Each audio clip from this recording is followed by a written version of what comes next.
Satu kata yang marak terdengar belakangan ini yaitu pandemi. Karena pandemi, rencana-rencana yang telah tersusun rapi pada akhirnya harus terjeda, bahkan terhenti. Karena pandemi, entah berapa lama lagi kita harus membiasakan diri dan bersua dengan layar yang membatasi. Pun karena pandemi, kesehatan menjadi prioritas utama yang tidak lagi bisa dipungkiri. Di Indonesia, pada tanggal 2 Maret 2020, Presiden Joko Widodo mengumumkan kasus pertama positif COVID-19. Hari-hari berikutnya, paparan COVID-19 terus merebak ke seluruh penjuru negeri. Pandemi ini membawa dampak yang begitu besar pada Indonesia, khususnya di sektor ketahanan pangan. Lalu, di tengah padatnya aktivitas perekonomian masyarakat Indonesia, mampukah tubuh kita untuk bertahan?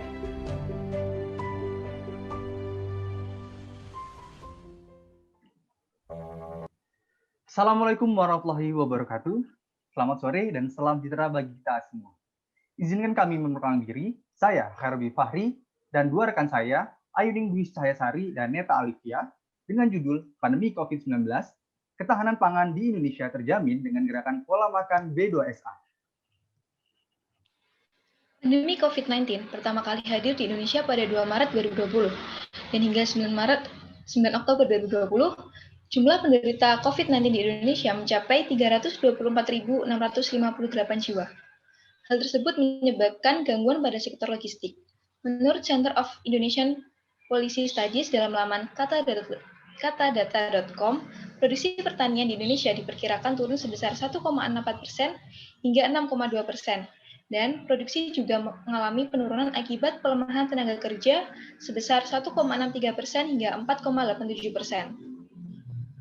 Stok dan perkiraan kebutuhan pangan di Indonesia pada bulan Maret hingga Mei 2020 berdasarkan data dari Kementerian Pertanian dan Kementerian Perdagangan menunjukkan bahwa stok bahan pangan lebih banyak daripada kebutuhan pangan. Artinya, kebutuhan pangan di Indonesia tercukupi selama masa pandemi.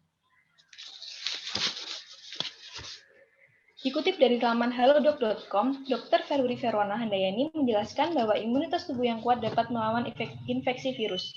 Untuk meningkatkan imunitas tersebut, kita perlu makan makanan yang bergizi seimbang, mencuci tangan dengan air yang mengalir, dan rutin berolahraga. Dalam infografis ini, kami mengangkat tema B2SA sebagai topik utama, di mana B2SA telah digaungkan sejak 2015 oleh Kementerian Pertanian, namun masih kurang tersosialisasi dengan baik, menurut 47% responden. Nah, apa itu sebenarnya B2SA? B2SA merupakan singkatan dari beragam, bergizi seimbang, dan aman.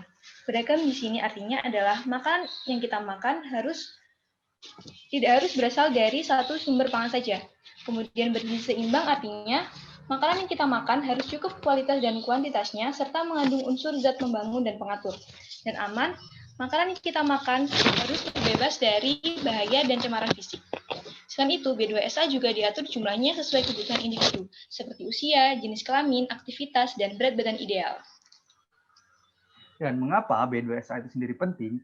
Karena pada dasarnya secara konsep B2SA, yaitu tentang diversifikasi bahan pangan lokal, yang mana sumber zat gizi tidak hanya dari satu bahan pangan. Selanjutnya, makanan harus memenuhi zat karbohidrat, protein, vitamin, dan mineral. Dan yang paling penting adalah makanan yang kita konsumsi harus aman. Untuk manfaat pola makan B2SA sendiri ada 4 poin. Yang pertama, menjaga berat badan, meningkatkan imun tubuh, asupan tubuh secara merata, dan menurunkan angka stunting. Dan di sini dapat kita lihat perbedaan B2SA dengan 4 sehat 5 sempurna. yang mana B2SA dirancang lebih ideal dibanding dengan 4 sehat 5 sempurna, dan susu berada di posisi yang setara dengan sumber protein lainnya. Selanjutnya, B2SA diatur jumlah atau berat pangannya, dan yang paling penting, sumber bahan pangan pokok tidak harus selalu beras. Kelompok kami menganjurkan kepada masyarakat terkait pola hidup sehat di tengah pandemi COVID-19. Yang pertama, minum air putih yang cukup, tidak dianjurkan minum air dingin. Selanjutnya, rajin mencuci tangan dengan air mengalir dan dengan sabun selama 60 detik. Istirahat yang cukup kurang lebih 8 jam per hari. Olahraga teratur 4-5 kali per minggu. Selalu memakai masker dan jaga jarak aman. Dari Kementerian Kesehatan Republik Indonesia menyarankan untuk isi piringku, yang mana 30% merupakan makanan pokok, 20% lauk pauk, 20% buah-buahan, dan 30% sayur mayur. Kelompok kami melakukan survei dengan tujuan untuk menyelidiki bagaimana respon masyarakat terhadap pola gizi sehari-hari selama pandemi COVID-19. Survei dilakukan kepada 154 keluarga dengan kriteria sebagai berikut. Selanjutnya, pendapat responden terkait asupan gizi selama pandemi.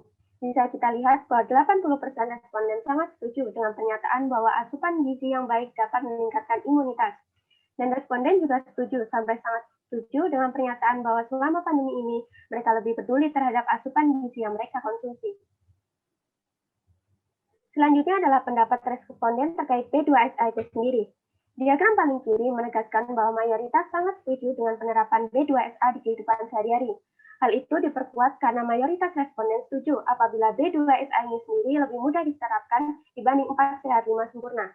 Responden juga setuju sampai sangat setuju bahwa B2SA dapat membantu menjaga imunitas di masa pandemi. Selanjutnya adalah pendapat responden terkait sosialisasi B2SA. Apakah B2SA sendiri kurang disosialisasikan? Ya, responden setuju bahwa selama ini sosialisasi B2SA jarang dilakukan, dan daripada responden menyatakan bahwa mereka siap membantu sosialisasi gerakan B2SA di masa pandemi. Gerakan B2SA sendiri sudah mulai digaungkan sejak 2015 oleh Kementerian Pertanian, tapi masyarakat masih kurang mengenal B2SA itu sendiri. Mengapa demikian? Hal itu disebabkan karena kemampuan masyarakat yang kurang bisa mengatur porsi dari makanan, dan sosialisasi B2SA sendiri yang hanya sekedar pada lingkup-lingkup tertentu. Hal itu sangat disayangkan, bukan? Kenapa? Karena menu-menu dari B2SA sendiri sangatlah sederhana, dapat disesuaikan dengan potensi daerah masing-masing, dan tentunya sumber makanan dapat diwujudkan dengan kawasan rumah pangan lestari di setiap perkarangan rumah. Berikut adalah contoh makanan B2SA. Terlihat pada slide. Ada peta kawasan Tuban. Dan di situ adalah tempat saya bersama rekan saya Neta tinggal. Dan di sini terlihat ada contoh menu makanan B2SA. Di sebelah kanan terlihat ada belimbing sebagai buah, lalu nasi sebagai sumber karbohidrat, belut sebagai sumber protein, dan sayur daun kelor. Selain itu juga ada menu lain B2SA dari wilayah Tuban, yaitu nasi sebagai sumber karbohidrat, kangkung sebagai sumber sayuran, ikan asin sebagai sumber protein, dan siwalan sebagai sumber buah-buahan. Nah, selanjutnya merupakan contoh menu B2SA dari Kabupaten Sidoarjo. Dapat kita lihat pada peta dari beberapa kecamatan merupakan penghasil sumber bahan pangan. Dan di sini merupakan sumber bahan pangan. Di sebelah kanan ada singkong sebagai bahan pangan pokok, kemudian ada bandeng presto sebagai sumber protein, sayur bayam sebagai mineral, dan buah-buahan sebagai bahan vitamin.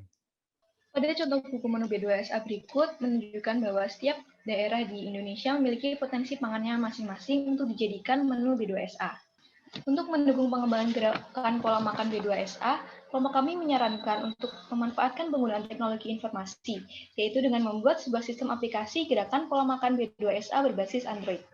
Dalam aplikasi ini, pengguna dapat mengetahui kadar gizi makanan sesuai yang mereka inginkan, klasifikasi bahan pangan sesuai dengan wilayah pengguna, dan perhitungan porsi makan berdasarkan kondisi dan kebutuhan pengguna seperti usia, jenis kelamin, dan aktivitas.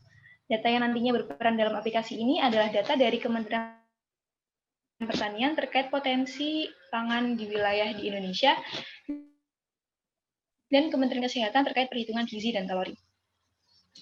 Dengan begitu, apabila kita konsisten menerapkan pola makan B2SA, tentunya kita dapat terhindar ataupun tetap dapat eksis di tengah pandemi COVID-19. Jalan-jalan ke taman mini, pulangnya jangan tergesa-gesa. Kalau mau hidup bisa di masa pandemi, jangan lupa terapkan pola makan B2SA. Panganku B2SA, pangan lokal andalan kita. kita. Sekian dari kami. Wassalamualaikum warahmatullahi wabarakatuh.